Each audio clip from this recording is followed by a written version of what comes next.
Hey guys, thank you for joining us today. It is a special edition of Bootleg Weekly. We're premiering this, which means it looks like it's live. It'll feel like it's live. You can still comment with each other as always, but this is pre recorded. So that means if we're not talking about the alien invasion that happened on Monday morning, it's because we didn't know about it yet. Or if the stock market goes to 7,000, the S&P 500, not talking about it again because we weren't there for it yet. So we'll be back on a regular schedule next week. But Tevis, thanks for joining and making this happen at a special time. How are you?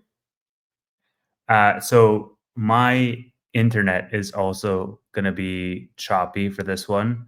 That was my first thought. My second thought was not alien invasion. My second thought was if one of us unexpectedly passes away from now until Tuesday, this is our last stream ever and our probably our last word publicly. So better not talk about stupid things. To be fair, I am flying out to the Robin Hood Summit, and I don't know if it's on a Boeing or not. So that the risk is maybe higher than for me, like passing away than normal. But flying there and then flying to another event, and then I'll come back a little bit later in the week. And of course, you're in like a war zone or something like that. No, just kidding. That always a chance. Sometimes those things happen. It'd be funny, but also really sad if that was us. But where do we want to begin? There's a lot of Tesla news. Do you want to start there, Tevis? Yeah, we can definitely start there. Yeah, there's a lot of Tesla news. So okay, there's obviously the Elon pay package, which I think we both want to talk about. I'll just lower my video resolution here so it doesn't lag out as much. And there's the Robo taxi, which launched, and it's quite interesting. It launched in the App Store. Yeah, And then yeah. yeah, let's start at the There's pay a few package. other pieces too. So, all right. So this is one of those. It's probably the most pressing. So, famously or infamously, Elon had a extremely large pay package tied basically to driving shareholder value, specifically stock performance, which was pulled away from him. Shareholders reinstated. Delaware, I think that judge overstepped again. We've talked about it in the past. And so this is a new pay package, depending on whether or not whatever happens on the old pay package, whether it goes or not. If he does get all 12 tranches and he still has the 2018 pay package as well, that's restored, he'll actually have about 30% of the voting power in Tesla. I think that this is not from the SEC filing, but it's from Evan, and it's very useful. This is what it basically looks like: is we have both market cap and operation milestone goals. So this is the amount of shares. All these 12 tranches are equal. And the way this works is he has to hit both market cap and operation milestone. But he only needs, like, any of operation milestone can be paired with any market cap. So for instance, if he hits everything except for 20 million Tesla vehicles delivered, that can get paired with the 8.5 trillion. So some of these are a lot easier to hit than others, certainly. Tevis, what are your thoughts? Okay, two main thoughts. Just quick math, guys. If Elon wants to unlock his entire pay package, that means that he needs to unlock $7.5 trillion in shareholder value to make Tesla an $8.5 trillion company. And if by some miracle he does manage to unlock $7.5 trillion for shareholders, he will basically be paid the entire market cap of Tesla today as compensation, which is insane. It would make him the world's first trillionaire. I think Kalshi now has him at like 43% or something similar to that to become the world's first trillionaire, like by a long shot higher than anybody else. And the interesting thing about this is how the milestones are broken out. If you think 20 million vehicles delivered is the crazy part, like that's not even in the top 5 crazy No, parts for me no, it's not. because 1 million bots, 1 million robo taxis in operation, and then the crazier stuff is the adjusted EBITDA. like 400 billion. I had to do a double take because I thought initially that was revenue. And I thought even revenue for 400 billion was quite wild. Adjusted EBITDA is bananas. Like that is absolutely insane. And I think they can only get there with the software upgrades on the full self-driving. And basically that's like pure margin for them, right? They're not going to get there on just the vehicle sales. It's what the vehicles enable that will really get them there. Yeah. Their adjusted EBITDA, I'm just looking that up right now, on an annual basis is a little bit under 10 billion. So you can kind of see down here. This I noticed too. 400 billion, 400 billion, 400 billion. Any guesses why this repeats 3 times? I guess it just tops out at 400 billion. Yeah, it's All what numbers beyond that are crazy, I guess, for the Tesla board. Everything above, like below that, is pretty reasonable. yeah, this is a 40x basically on where they're at for adjusted EBITDA. So the 400 billion is hard enough. Like initially when I looked at it, I'm like, oh, it's too bad they didn't go like 300, 400, 500, 600. I mean, maybe they hit 600 billion EBITDA, but 400 is hard enough. So what I love about this is it drives shareholder value on this side with the market cap, but it's not just tied to market cap. If this was just based on speculation and I'm a long-term shareholder and Tesla's price did what it did like 2019, 2020, 2021, and it rockets, but well above fundamentals. And frankly, the stock does trade more on the narrative than the fundamentals. We'll see if that continues in the future. This is basically tying it to an operations milestone too. So it's not just all stock price action, that he has to both deliver returns for shareholders and also have the company in a fundamentally much stronger place. Like if Tesla's hitting 400 billion in adjusted EBITDA, there's no company in the world that does that right now, right? Not even Nvidia. No. Where is Nvidia at? Not 400 billion. And Yeah. let me say one more thing, Roy. Like, so Elon, as we know, has got these massive payouts as a result of his 2018 compensation package. But on top of that, it cuts both ways, right? If he doesn't deliver, he doesn't get paid anything. And that's why this is aligned with shareholders. That's why shareholders 2 times in a row voted for that 2018 package, even though one of the times was retroactive. And I don't know if you read this in the actual proxy filings, but he would have to hold the shares for 7.5 years after he receives the new shares. Yes. So let's say it's 2035, he still has to hold the shares into the 2040s. He can't just be pulling a Jeff Bezos and just selling everything to fund other projects. So that's obviously very bullish as well because, Elon has said that his time as CEO is going to be limited and he's going to focus on other projects. He's not going to be with Tesla forever. Tesla is one of the more mature companies in his portfolio. So it's very bullish to see that, okay, not only will he be the majority stakeholder again, assuming he unlocks at least the majority of these, but he will also be holding those new shares for quite a while afterwards. Yeah, the other thing too that people pointed out. Now, some people, I think that these are probably not Tesla shareholders, and again, I've reduced my position. It's significantly smaller than it was a year ago. You've reduced your position, although it's still massive. Part of that's you're a billionaire, but a small position for you is no, just kidding. But a lot of people fired back on the adjusted EBITDA. They said, "Well, this isn't good because it means that stock-based compensation, which is not factored into adjusted EBITDA, can actually be ramped up." So, conceivably, there might be employees that are making most, if not all, of their compensation through stock-based compensation. But there's a lot of companies like that. It would not just be Tesla as well. What the main thing is to look at for Tesla is to see what the revenue is as compared to stock-based compensation. So I'm pulling that up right here. Do that. Oop. There we go. Put us back here. Now it's, well, let me do it on an annual basis, actually, because we want to go a little bit further out there too. So this is stock-based compensation as a percent of revenue. It did spike in 2020 at 5.5%. A lot of this was because of PSUs and RSUs granted to Tesla employees that had been with this company a long time. They hit some amazing milestones and goals. That's not uncommon. Now it's under 2%.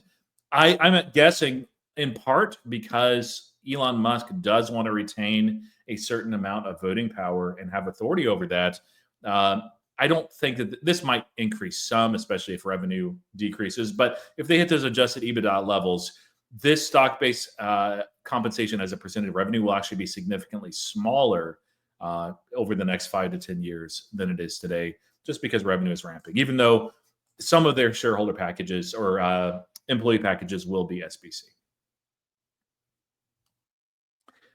All right. So other Tesla items. Well, you have more on that one? yeah, so I wanted to go to the clip that I sent in the private chat here.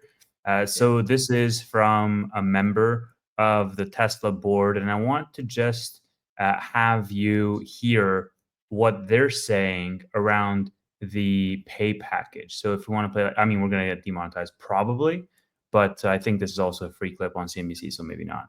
And I don't know if people are or are not donating, so thank you if you are, and enjoy the clip. No one's donated yet, Tevis. What's the deal? No comments either. Like, come on. No, just kidding, guys. It's all right. Let me know if this audio is not playing. Start from the beginning here. Yeah. Turn all the way up.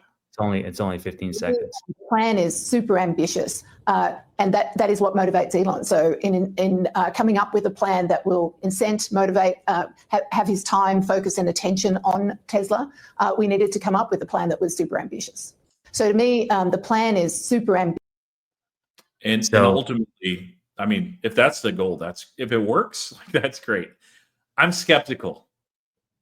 I just did. Well, okay, so we can now go into sort of open discussion around the bull and bear case. Like, she basically said flat out that the board is probably this is the most ambitious pay package that any CEO I think has ever had, and we know that he's responded well to pay packages of a similar fashion and actually met all the tranches in the 2018 one.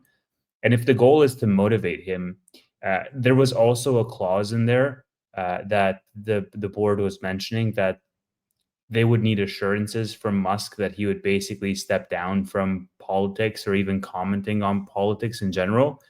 And I think that is a little bit of a carrot and the stick altogether, because you're putting guardrails on what he can and cannot comment on, while also at the same time having this massive carrot in the form of Tesla stock and ownership, that it might just do the trick and it might work out perfectly. So I'm really interested to hear your thoughts as to whether this does or does not change at all your perception of, Elon going back into that wartime CEO mode. Because I think if there's one thing that we can agree on is when he's been in that mode, he can execute and he can push his teams to execute, and he gets maniacally focused around execution to reach those ambitious targets.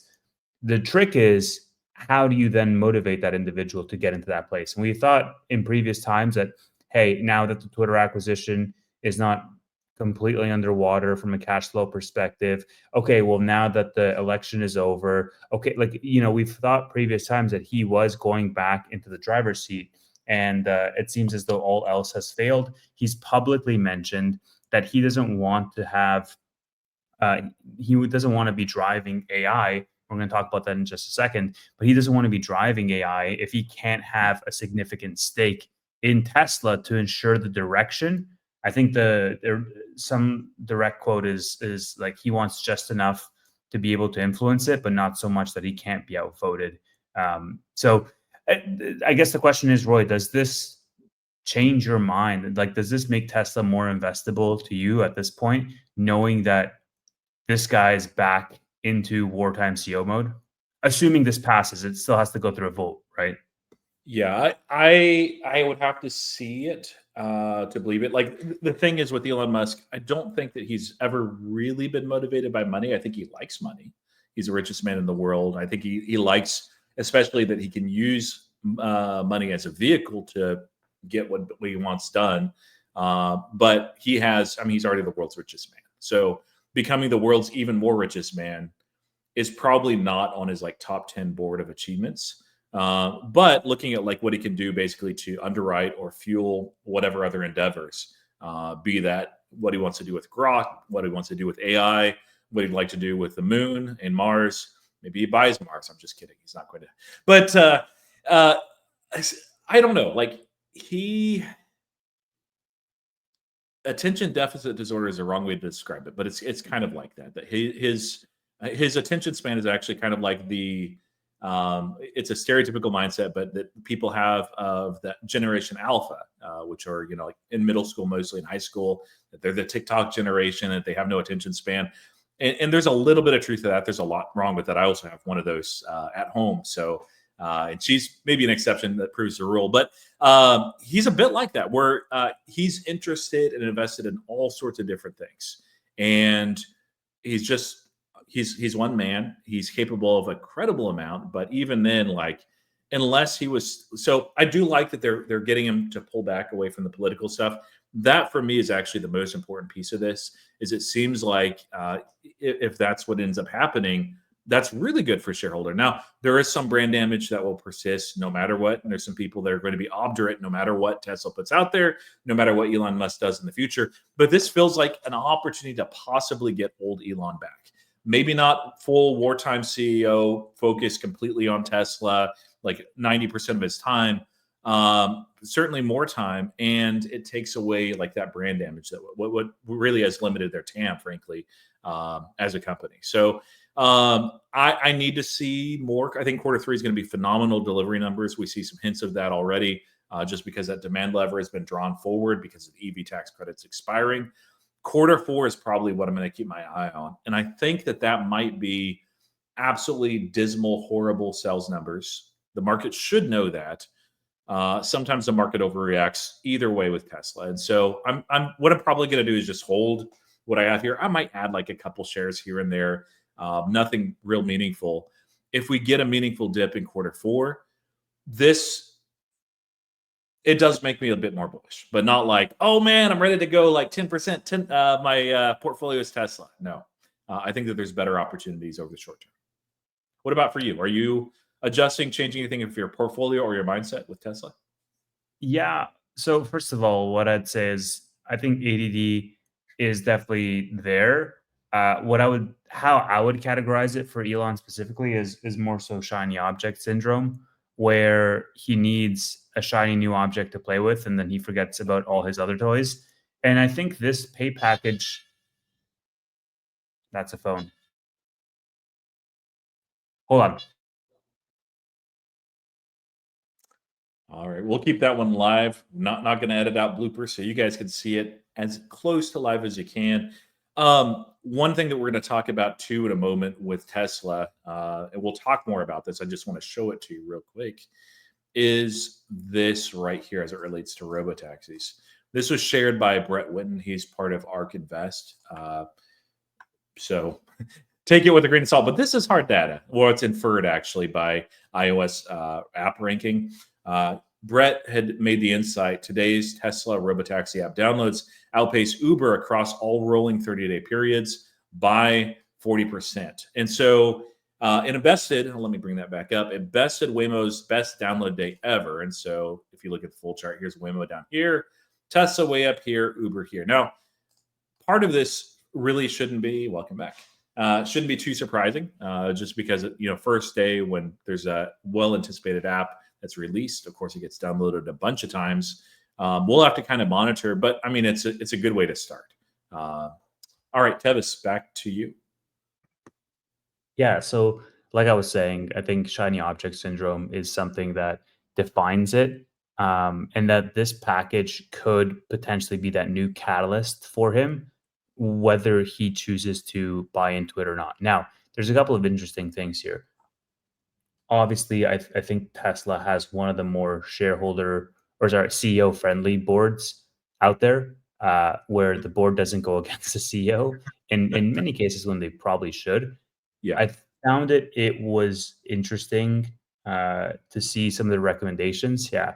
So this is for a proposal for board authorization for Tesla to make an investment into xAI. And the thing that I found was interesting was the board recommendation was not for, it was just neutral. So I'm not sure who's pushing for this one, whether it's Elon specifically pushing for it or somebody in the board, but there seems to be some disagreement here. The board has basically a super neutral stance here. What do you make of this? Yeah, that was really kind of surprising and interesting. Now, if we look at Sawyer shared this, this is I believe on the institutional review site as well.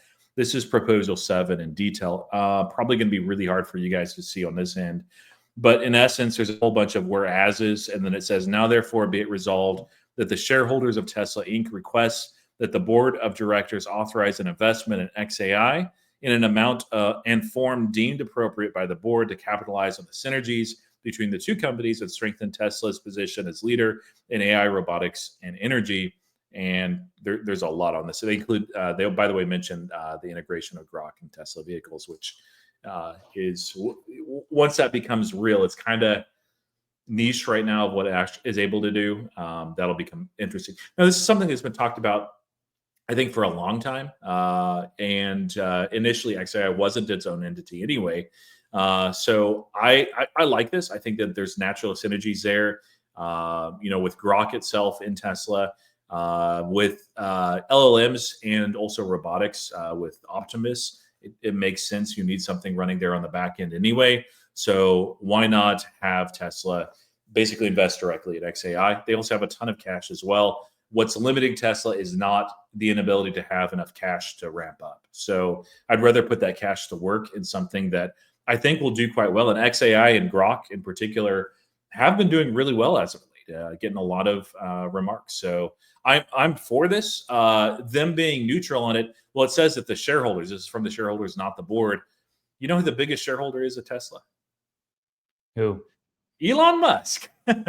So this is obviously an Elon thing. He wants it. Probably some other large shareholders here too. But largely this is Elon saying, hey, I want this to happen.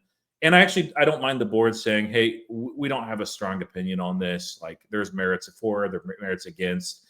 You guys decide what's best. And do you think that this is going to go through?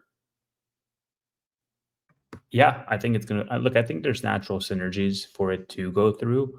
I think that Tesla investing in XAI at $100+ billion valuation is not like the best thing in the world that I could imagine. I would have rather they did it 2 years ago or last year. Yes. I still think that the valuation is going to go up and that's going to be accretive to Tesla just from an investment point of view. Not to mention the actual synergies that you're going to have by having the AI side into Optimus. Like I've said it, multiple times where the future of Optimus has Grok as the software layer.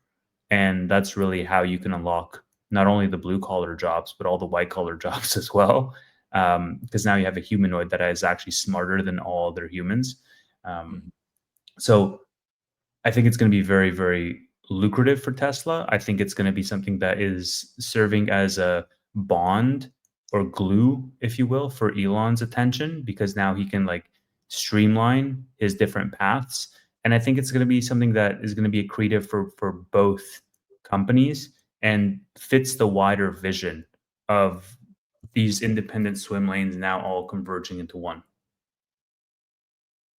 Yeah, that makes sense to me. One other, I think there's a couple other, Robotaxi. So going back to that, the Brett Whittington note that Robotaxi downloads had basically gone parabolic, that crushing what Uber has been able to do, and Waymo has never been able to do this as well. Are we reading too much into that after just a short bit of success, new app, shiny new object type of thing for us, or do you think that maybe robotaxis are underappreciated by the market? I mean, the geofence is so small, so I don't think we can make a determination as to the future of robotaxi, even though the Twitterverse has already gone to the conclusion. I think that Tesla's brand is such that, number one, they'll buy anything that this company puts out. Like just look at their tequila bottles and all their other stuff. Like the brand is so attractive that people will just buy their stuff. Number two, I think the robo-taxi stuff is coming after the world has already known about Uber. It's coming after the world has already been ramped up on what this is. Like it's a mature market that understands the value proposition. Whereas where Uber started, in the mid 2010s, people were like, okay, what is it again? Like, what does it do? Is it safe? And so on and so forth. And so I think there's also going to be a natural progression there. What I found really interesting, Roy, was the price differentials. I sent you a couple of posts on this in Yeah. our Twitter chat, and you basically have 50% of the costs. So people are now comparing, how much does an Uber take me from the same point A to the same point B versus a robotaxi, and they're finding that it's 50% of the cost to do it through the robotaxi. I think that's going to be really interesting. Now, of course, the wait time for the robotaxi is like 20 minutes versus like 2 minutes for an Uber. But as that comes down, I think that cost is going to stay relatively low because there's no driver. And that's going to be really that's the bull case. Yeah, with the vertical integration there of Tesla, of course, they can build these vehicles at a much cheaper amount than anything that Waymo can do. Of course, they're not building the vehicles directly; they're buying them, and also lidar. Even though it will get less expensive just due to Wright's law over time, it's still very expensive relative to Tesla units, which they can. I mean, there's especially after Q3, there's not a whole lot. There's not going to be as much demand for Tesla, at least here domestically in the United States, for a while. There will be a lag effect for, I would estimate, probably 3 or 4 quarters at the very least. And so that's an opportunity basically for them to really churn out a lot of robotaxi units or units that can be used for that as well. The biggest limiter right here is regulation and, of course, safety. And Elon did comment on that too in one of these posts. He said the safety driver, which it's funny that he called it a driver, is just there for the first few months to be extra safe. Should be no safety driver by the end of the year. So is that an Elon Musk timeline, or do you think that actually happens? I think that's a regulator timeline, quite frankly. Every state is going to be different, and every country is going to be different. And some might want a safety driver there for way longer than Elon would feasibly like, but it's not really his say. So I'm sure that's what they're tracking for internally. But I don't really buy it to a large degree. Some states certainly, but not all. Yeah. No, I think Austin, that'll probably be conceived that happens by the end of the year. I question whether that'll happen anywhere else other than Austin, Texas. We're still pretty early into that too. We'll have to see how this does. But I mean, like the price is probably the most compelling point for most people. There are people that will never get into a Tesla robotaxi just because they hate Elon and they don't trust the technology. And that's fine. But a lot of those also wouldn't be getting into a Waymo. But yeah, cost is a huge factor. Again, I'm doing travel this next week.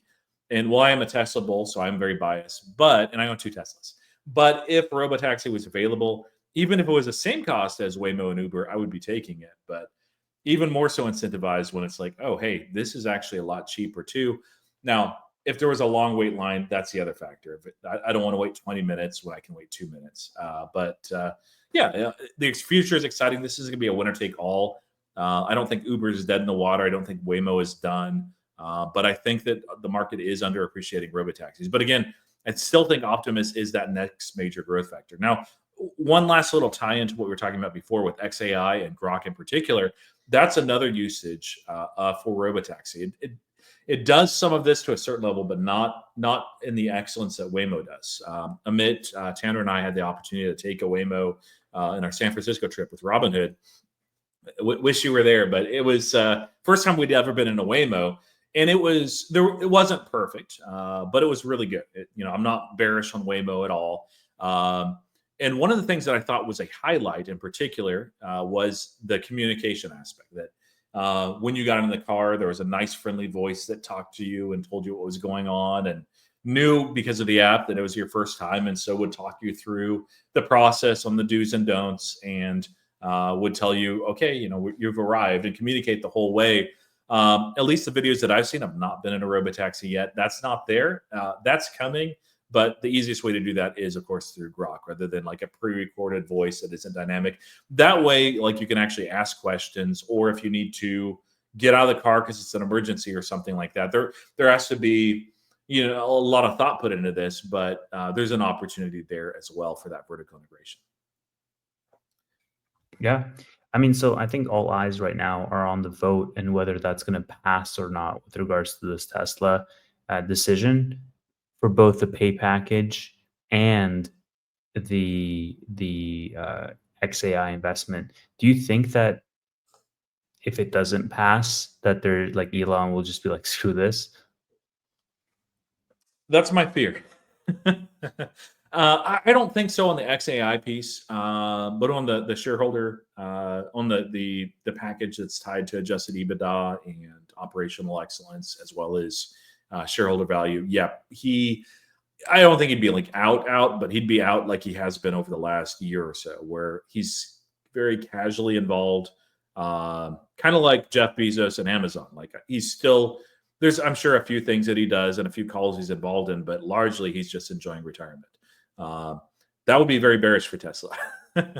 So, and it's frankly, like you can see the stock price action, you can see the performance as well. It's not all for that reason, but a lot of it is Elon being distracted and pursuing other things. One other piece that I thought was really interesting from this week, and I wanted to show this to you guys. Let me know if the sound isn't there. It was a Optimus bot, and you can see the hands are a little bit different than they have been before. It looks like that they're covered by something. We're not seeing them articulate, but I'm guessing that they've changed some hand specifications and they're just covering it up so you can't exactly see what's been done there. Maybe not, though. Maybe this is a polished version. Doesn't seem polished to me at all, but this was delivered to Mark Benioff at Salesforce. We'll look at his post in just a minute. Just chilling, ready to help.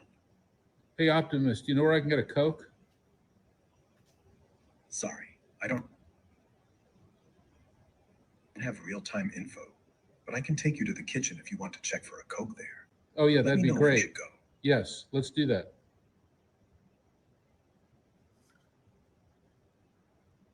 Let's go. Awesome. Let's head to the kitchen. Okay. Okay, go. I think we need to give it a bit more room. Right now, it's kind of paranoid about space.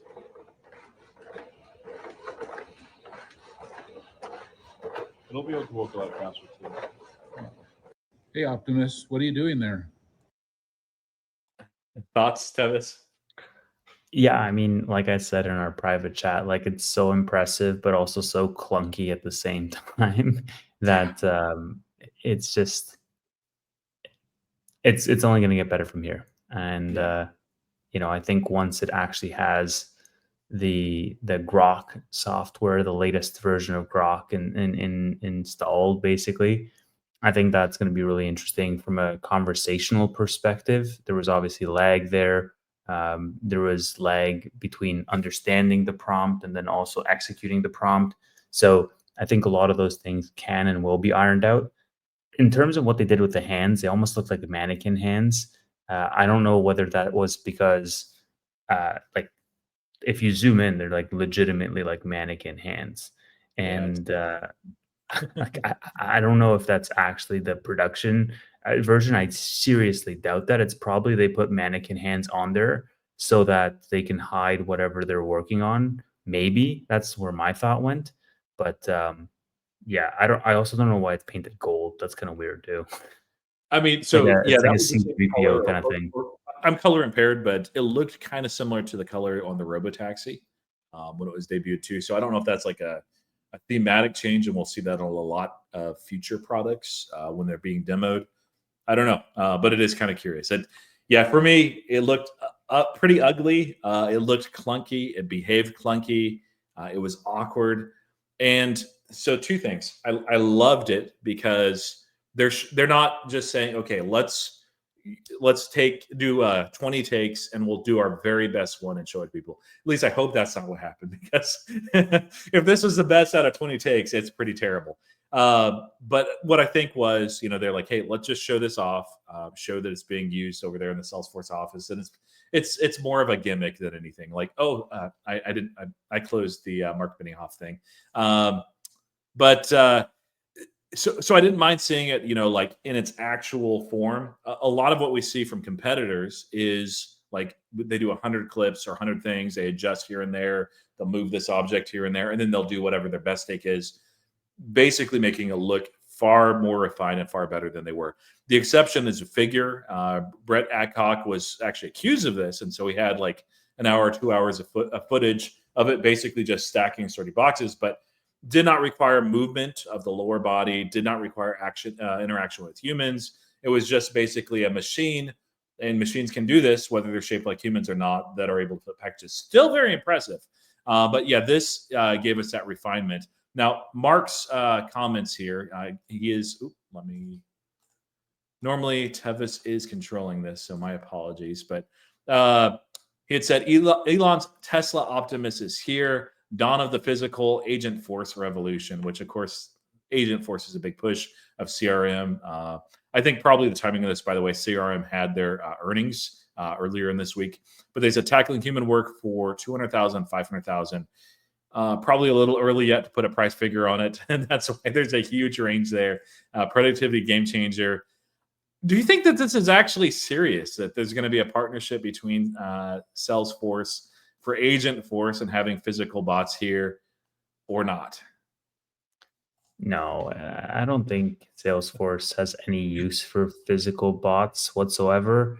I mean, they can barely get their actual chat bots working, which is kind of interesting as well because Salesforce reported earnings this week and they double beat and their stock fell, and their stock's been kind of getting hammered a little bit over the past couple of months. So that's also an interesting opportunity because it's a pretty sticky business from a software as a service perspective.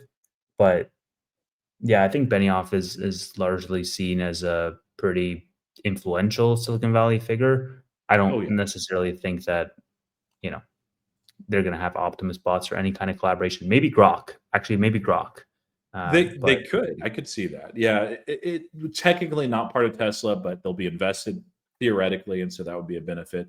I think that they'll probably run an orchestration of multiple LLMs, so people can take the best. They already do offer a couple as well. So yeah, CRM also. Mark Benioff was interviewed by a number of people in the media, and if you look at so I don't know if we want to go too far into CRM. It wasn't really one of those topics, but real quick. Let me note here, CRM, 36 minutes. I'll try to do bookmarks here. So it's been kind of brutal for CRM, and actually a lot of SaaS. If you look at SaaS valuations, there's exceptions. Of course, CloudStrike has always been traded at premium. Cloudflare as well. If your name has a cloud in it, you're just flying up in the cloud's valuation, and also Palantir. But most of SaaS has actually entered a bit of a bear market. There's been this interesting dynamic that there's this phrase back in, like 2016, 2018, that software will eat the world.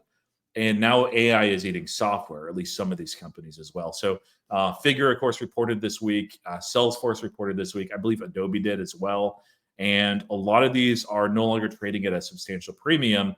So in this interview, which I'm not going to play, but Mark Benioff was boasting and brag. Well, he mentioned Palantir a number of times, and he was like, "Yeah, we beat out Palantir on this one military contract, and we're much cheaper as a product than Palantir as well." I'm like, I don't think he gets it. Like at this point, people realize that the opportunity is there with AI if you implement it well. So there is a price that's too high, but I think that Mark is just like, "Hey, we can compete based on valuation."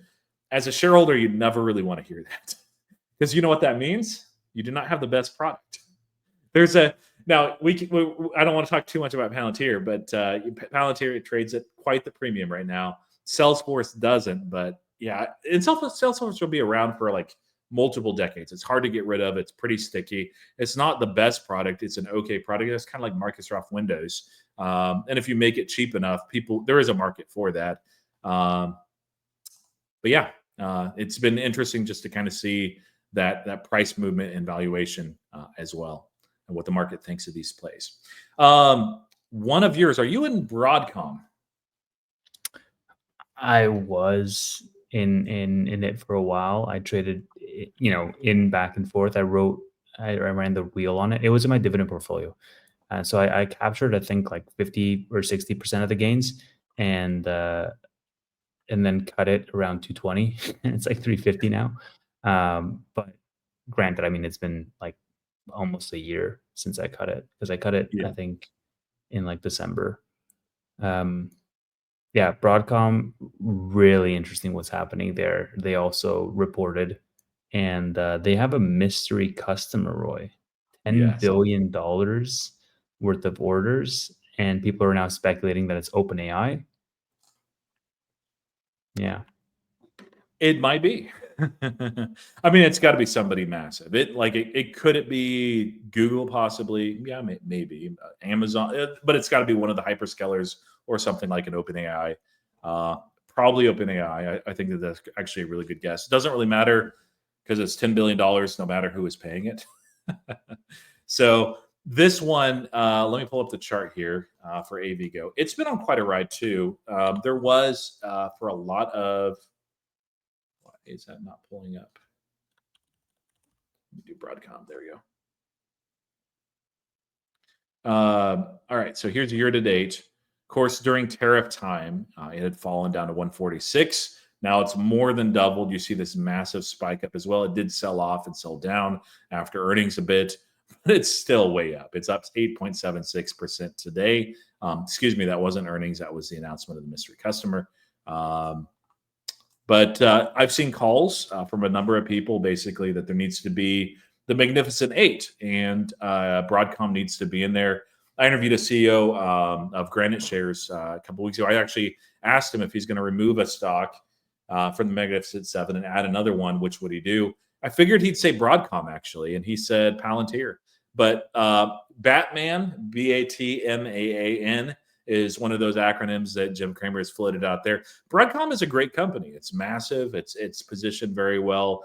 I've never invested in them. I know Sageg has been trying to get my attention and focus on it, and I'm like, oh man, you got to buy Nvidia because it's fallen here. And there's always something else. There's always a shinier object. But yeah, all-time high for them. Congrats to shareholders. Yeah, and the other side of that coin, because there's always two sides, yes. is Nvidia. So Nvidia is not the only game in town anymore. People are realizing it, with Broadcom having bigger and bigger orders and doing custom orders for clients. Roy, how's Nvidia been doing? I mean, really well. But Nvidia for me is like more of an anchor stock. It is, there's no guarantees in the stock market, but it feels like basically free money, even as a most expensive, not most expensive, largest market cap of any publicly traded company in the world. I don't know that they give up that title at any point in the next 10 years. People are like, oh, Nvidia to 5 trillion. I mean, that's easy. That's not a hard math there at all. This is a performance year to date. Broadcom is actually up 44%. Nvidia is only up 20%. Of course, I became a shareholder back in April, so both of these were down in the dumps. Broadcom has outperformed over the last year, I believe. Yeah, it's up 120% Broadcom versus 55% Nvidia over 5 years. Of course, it's not close. Nvidia has outperformed, but Broadcom has done very, very well as well. I like that there's multiple options, and I think both of the companies are positioned well. I prefer a super concentrated portfolio. I don't know. If I was a guy that I wanted to expand my portfolio out to, instead of, usually I try to keep it at 10 names. I don't include swings on that.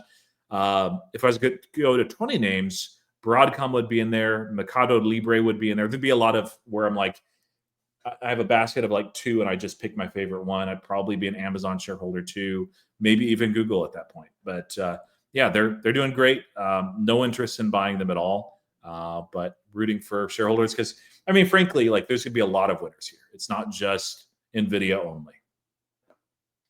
Yeah, and you don't want it to be just Nvidia only, right? Like you want there to be a more dynamic ecosystem because competition breeds innovation, right? And you want there to be a more perfect competition in that market. Because if Nvidia always dominates and everybody else doesn't, like then you just put way too much pressure on Nvidia for everything, right?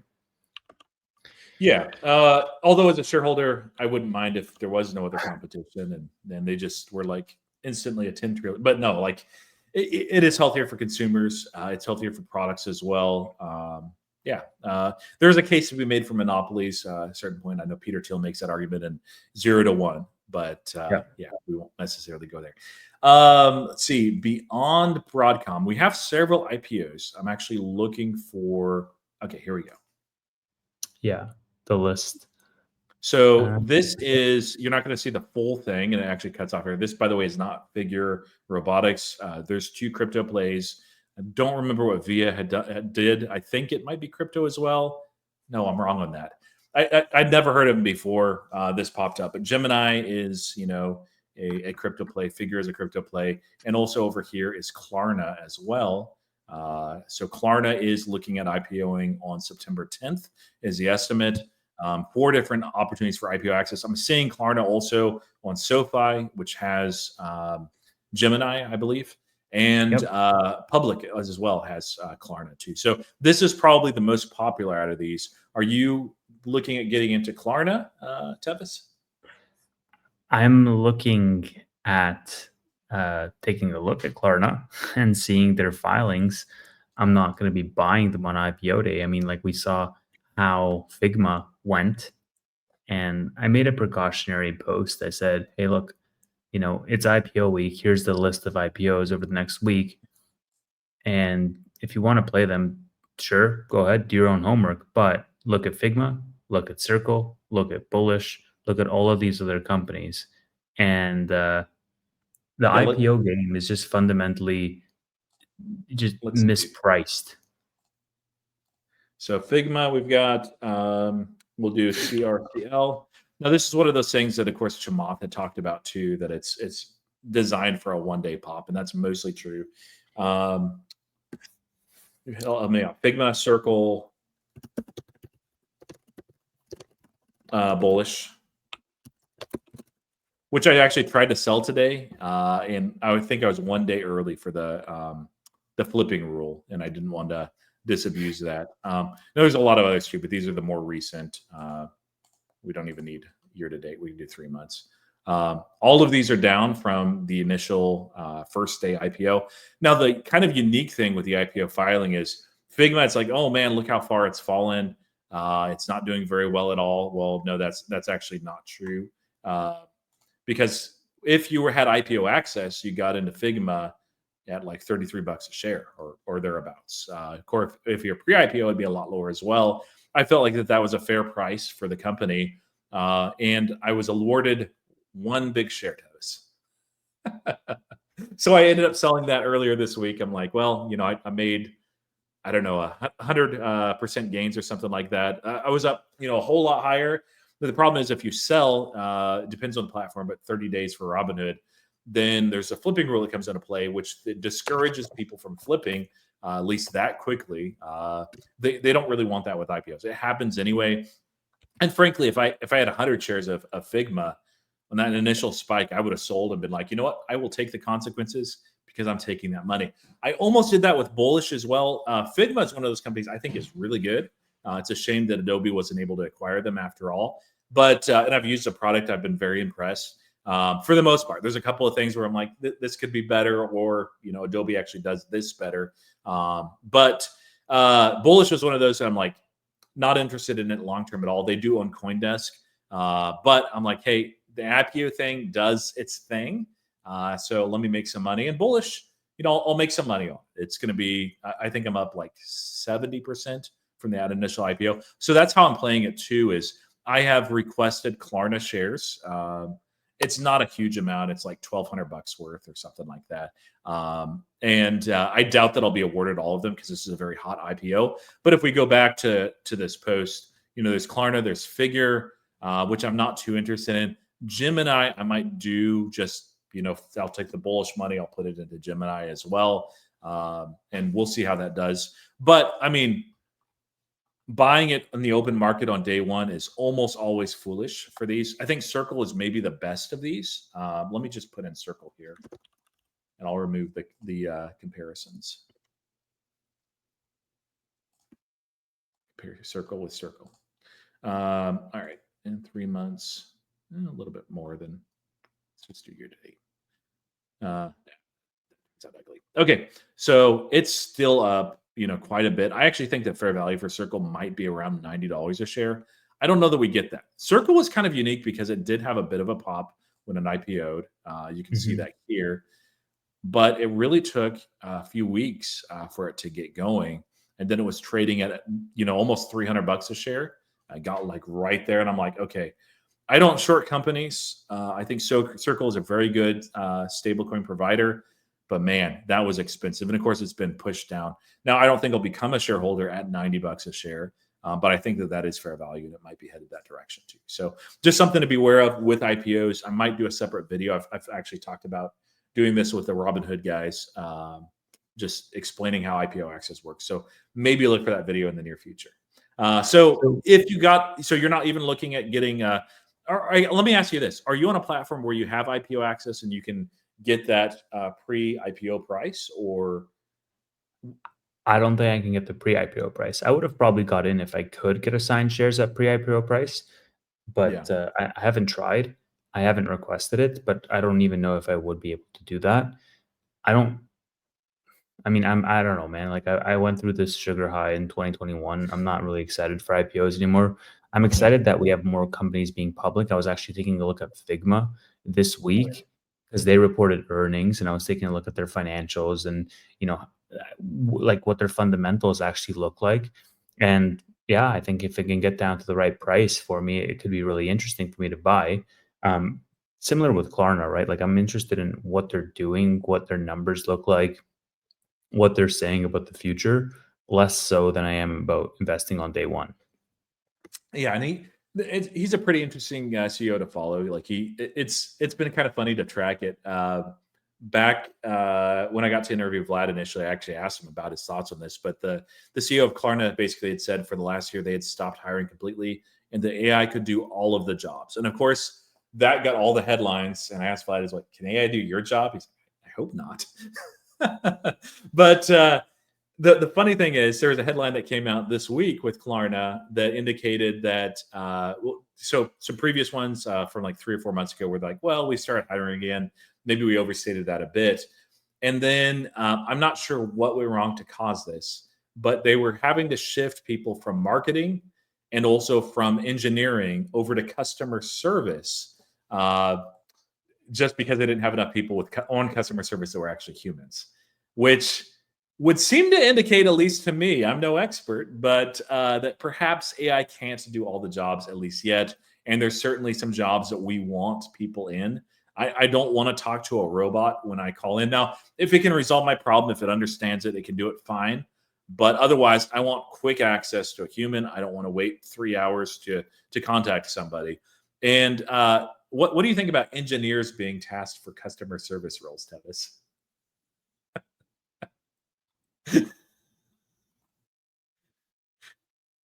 You're muted. I saw the CARP thing where Amit was talking to CARP, and they were talking about like forward deployed engineers, and it's just so silly to me, man. Like people copy a lot of the best practices, like even in like agile software development, Scrum, like all these methodologies and all these frameworks, and they copy it because it's in the zeitgeist to do so, without really understanding in many cases the actual fundamental reasons why these methodologies got popularized in the first place, why they're effective, why they're used, and how they can be used to the best ability. And so, like, I think if Palantir goes and popularizes forward deployed engineers and actually has, like, I think Carp was saying, was like, they have them and they don't even have these like ontologies. Like, what are you doing? You're basically a salesperson. And so Yeah. it's like, dude, if you're a salesperson, just call it like it is. Call it a salesperson. Like, you don't need to have the big sexy title when you don't even know what that title comes with or means, or why it's impactful in your specific organization with your specific use case. Like, it's just silly to me. Yeah, and that's a great point. Like, to use an analogy, it's not to get too political, but under George W. Bush, there was a bit of nation building and an attempt to export democracy almost by force. I won't, again, go beyond that. But it's the same thing with companies. That if you took the exact verbiage that we have for the United States Constitution and the Bill of Rights, and you export it in a place where it's a very different culture, there's very different values and a very different ranking as far as priority and values. And there's not the framework and understanding as far as like why these things are actually important. Even if it's the exact same thing, the exact same verbiage, it's not going to work as well. Now, are there problems in the United States? There absolutely are, but it's the same thing that with Palantir. If you take boot camps, which many people did, if you take forward deployed engineers, if you take the terminology, and I've seen some people adopt that, which is hilarious because it's I knew of this word just because of a philosophical and theological argument, Anselm's ontological hypothesis. I never thought I'd see it in the business world, but there's many that just take that concept, that term, and they try to make it their own. If they don't have the culture, they don't have the values, they don't have the talent, it's not going to achieve the exact same results. One more metaphor is, if the best chef in the world, or let's just say Gordon Ramsay, he may be the best, maybe not. He and I get the exact same ingredients and have the exact same setup. He's a lot better cook than I am. And so what he makes is going to be a far better product than me. And so if we're going head to head and I'm trying to sell what he's selling, I'm going to get destroyed. The best I can do is compete on price, probably. So not a good look for people just trying to imitate without that understanding. Yeah. I mean, call it like it is. Like, there's sometimes beauty in simplicity, and I think the worst thing you can do is overcomplicate something that shouldn't be that complicated. But people do it all the time because they place importance on their roles. It strokes their ego. It helps them in their career to just sort of go swim with the current in terms of where people are hiring. Like, I understand the reasons why people do it. I just don't necessarily agree with them all the time. Yeah.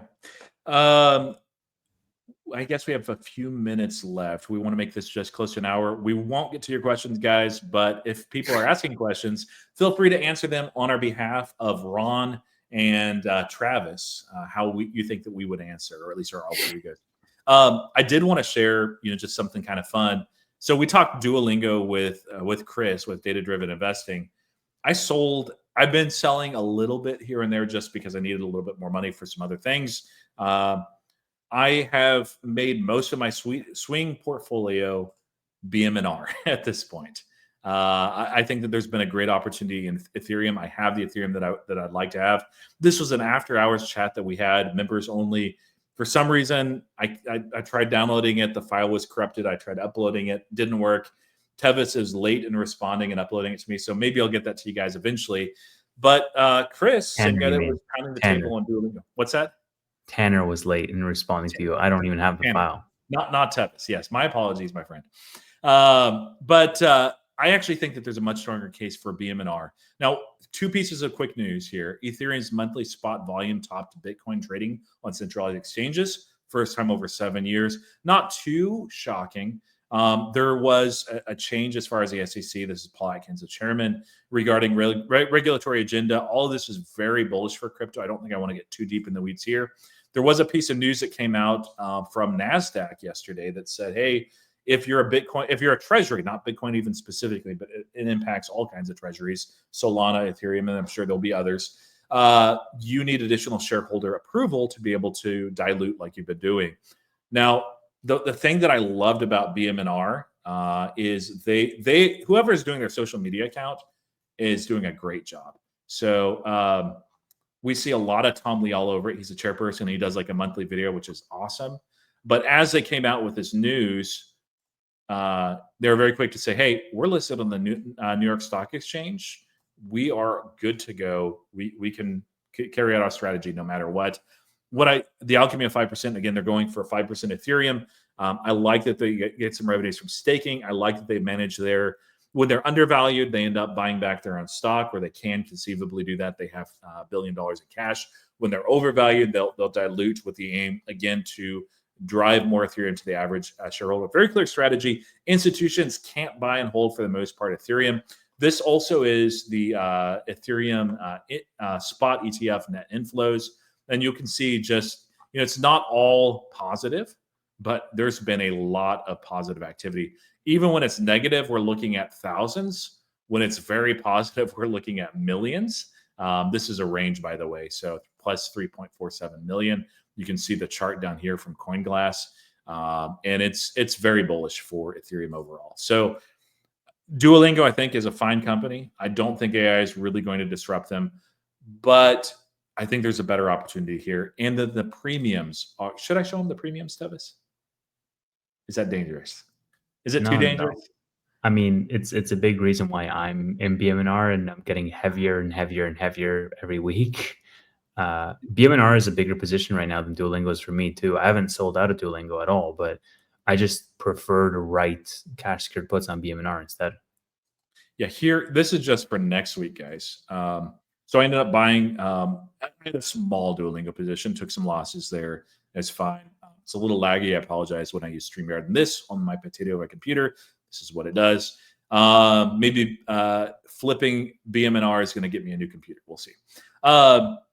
So we're here at 41.52 a share. I wrote cash secure puts at $40. I'll probably, assuming we open up at the same point again on Monday, I'll probably write at 40 again. I'm comfortable with that from a TA perspective, from their net assets under value, their NAV.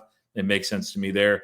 The premiums are $1.32, and so if I sold these puts, I'm getting $132 per put that I make.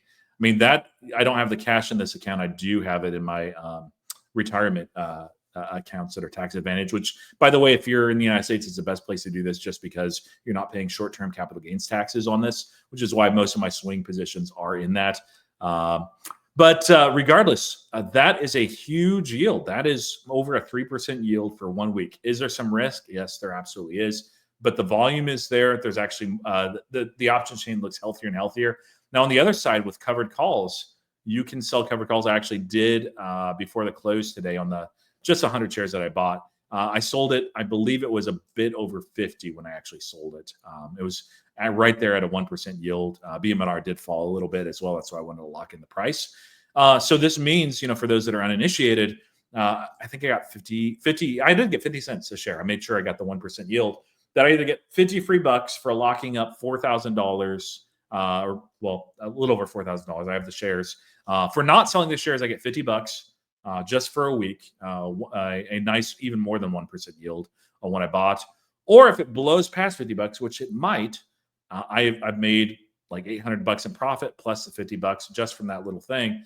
So this is again in my swing position. It's not something where I'm going to necessarily be careful with covered calls. I was a little more careful on this, even with September seasonality, just because I only have 100 shares.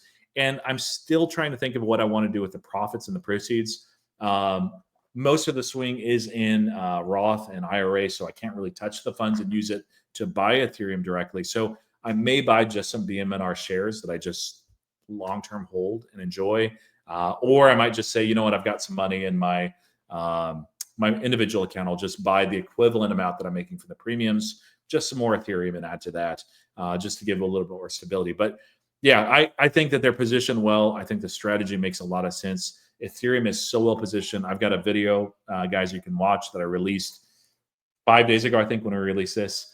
I know I'm showing my NVIDIA status. I apologize. But that kind of breaks down the strategy overall, or look for that after hours conversation that we had, which is about 30 minutes. So is this a permanent position for you, Tevis, or are you doing the same as far as swinging calls back and forth? Yeah, no, I'm definitely swinging the running the wheel on BMNR. This is in the camp of, even with Duolingo, like I'm running the wheel on Duolingo.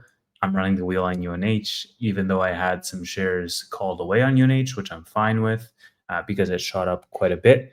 I also have spreads on UNH, and I think that's going to be the next one that I get out of completely. I think that's treated me very well. I started buying I did cash secured puts at 280, 275, 270, 250, 235, and I ended up with an average position. I think it was like 267 or something like this. I sold off most of the shares, and I have shares left. So 315 right now. I have covered calls for next Friday or 2 weeks from now, I think, for 330. And if those get assigned, then I'm out. But I'm gonna leave the spreads on to run longer, and then so that's that position. And then once that gets called away, I'm then going to use the proceeds to slide deeper into BMNR. Probably add some more buffer into Duolingo, maybe 1 or 2 cash secured puts, here in the 270s, 280s, so I can get that average down and then write covered calls to get out. But of course, I think if that product day comes in really well, I might hold Duolingo for longer. But BMNR is just so juiced up on the premiums; it's criminal not to be writing against them. Yeah, that's a nice thing is like if they're in my mind, like I think Duolingo is a great opportunity here, but I think BMNR makes even more sense, and I would rather rotate, especially my swing portfolio, into the higher conviction names rather than wait, buy, hold. I probably in the next 5 years, Duolingo is going to be a great spot, and I might put that in the long-term portfolio, especially if it keeps falling, it gets more and more attractive. But yeah, BMNR, nothing's guaranteed, but they're positioned very well. The premiums are juicy, and I'm like, okay, Tom Lee. They should have had the ticker symbol just be TLEE, I think, but missed opportunity. I mean, like we know the market pulls back in August as well as in September, like seasonally speaking, and we're getting a lot of great looks at some of these very rich option chains.